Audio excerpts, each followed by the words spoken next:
মৌলানা মাহমুদুল্লাহ হাফিজাহুল্লাহকে 3 বছর পর আপনারা মুক্তি দিয়েছেন। আমরা মৌলানা মাহমুদুল্লাহ হাফিজাহুল্লাহর মুক্তিতে শুকরিয়া প্রকাশ করছি। কিন্তু ভালো করে মনে রাখবেন, মৌলানা মাহমুদুল্লাহ হাফিজাহুল্লাহকে মুক্তি দেওয়ার অর্থ এই নয় যে আপনারা মধুখালীর আমার ভাইদের শাহাদতের ঘটনা আমাদেরকে ভুলিয়ে দিবেন।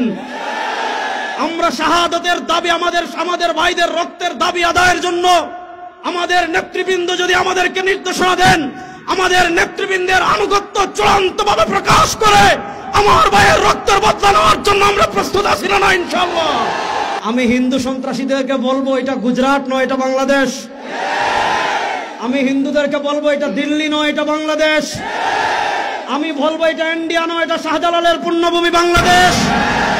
এখানে আপনি আমার ভাইকে পিটিয়ে মারবেন আর পূজার নামে দেশি অস্ত্র আমাদেরকে দেখাবেন।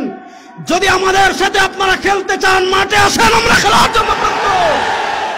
কিন্তু আমার নিরীহ মুসলমানদেরকে যারা ঘন্টার পর ঘন্টা বন্দী রেখে তাদেরকে যারা পিটিয়ে শাহাদাত বরণ করেছে, মনে রাখবেন মুসলমানের রক্ত পান করে পৃথিবীর কেউ নিরাপদ থাকতে পারে নাই, আপনারাও পারবেন না।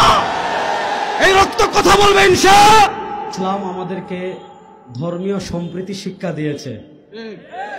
এই ধর্মীয় সম্প্রীতি শিক্ষা দেওয়ার কারণেই আমাদের পাশের রাষ্ট্রে আমরা দেখেছি পৃথিবীর সবচেয়ে বেশি ধর্মীয় সাম্প্রদায়িকতা হলেও আমাদের বাংলাদেশের তাওহীদি জনতা কখনো ধর্মীয় সাম্প্রদায়িকতায় বিশ্বাসী ছিল না, ধর্মীয় সাম্প্রদায়িকতাকে সাপোর্ট করেও না। কিন্তু আমরা ধর্মীয় সম্প্রীতিতে বিশ্বাসী, তাই বলে আপনি আমাদের ভাইদেরকে ফরিদপুরে পিটিয়ে মারবেন। আমি হিন্দু সন্ত্রাসীদেরকে বলবো এটা গুজরাট নয়, এটা বাংলাদেশ।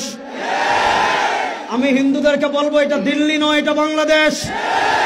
আমি বলবো এটা ইন্ডিয়া নয়, এটা শাহজালালের পুণ্যভূমি বাংলাদেশ। এখানে আপনি আমার ভাইকে পিটিয়ে মারবেন আর পূজার নামে দেশি অস্ত্র আমাদেরকে দেখাবেন। যদি আমাদের সাথে আপনারা খেলতে চান, মাঠে আসেন, আমরা খেলার জন্য প্রস্তুত। আমরা পরিষ্কার ভাষায় বলতে চাই, মন্দিরে নিরাপদ থাকুক, এটা আমরাও চাই।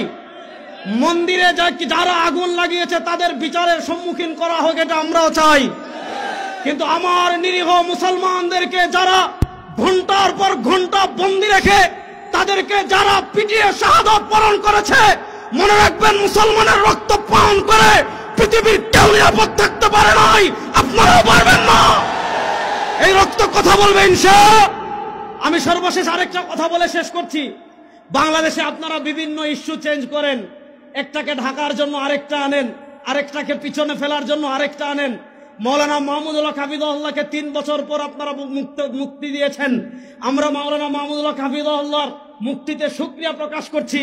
কিন্তু ভালো করে মনে রাখবেন, মৌলানা মাহমুদুল্লাহ হাফিজাহুল্লাহকে মুক্তি দেওয়ার অর্থ এই নয় যে আপনারা মধুখালীর আমার ভাইদের শাহাদতের ঘটনা আমাদেরকে ভুলিয়ে দিবেন। আমরা শাহাদতের দাবি আমাদের ভাইদের রক্তের দাবি আদায়ের জন্য আমাদের নেতৃবৃন্দ যদি আমাদেরকে নির্দেশনা দেন, আমাদের নেতৃবৃন্দের আনুগত্য চূড়ান্তভাবে প্রকাশ করে আমার ভাইয়ের রক্তের বদলা নেওয়ার জন্য আমরা প্রস্তুত আছি না ইনশাআল্লাহ। আসসালামু আলাইকুম ওয়া রাহমাতুল্লাহ।